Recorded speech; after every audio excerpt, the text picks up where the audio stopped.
SIR प्रक्रियेदरम्यान बेळगावमध्ये पुन्हा भाषा सीमा वाद उफाळला असून मराठी अर्ज उपलब्ध नसल्याचा आरोप करत निवडणूक कर्मचाऱ्यांना परत पाठवण्याची घटना बुधवारी शहरातील भांदूर गल्ली येथे घडली.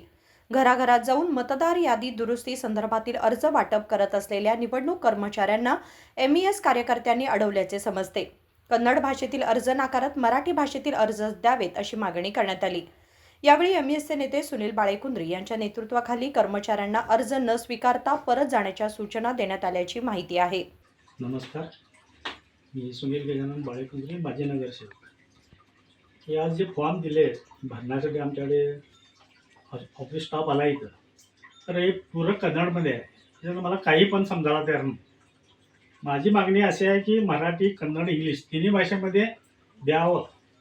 आम्हाला भाषेला विरोध नाही. खरं इलेक्शन तुम्ही जेव्हा घेता किंवा आम्हाला इलेक्शन वोटिंग देता तेव्हा तिन्ही भाषेत असतंय, मराठी आणि कन्नडमध्ये असतंय.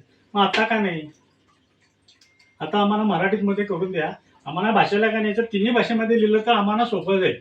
आम्हाला माहिती द्यायला पण बरोबर होईल आणि आम्हाला समजायला पण बरं होईल. त्यासाठी तुम्ही हे मराठीमध्ये द्यावं अशी आमची विनंती आहे. ओके सर, तो फॉर्म दाखवा जरा. तुम्ही काय सर ते माहिती विचारला मला, ते माहिती आता मी सगळं विषय आमच्या वरच्या साहेबांना सांगतो.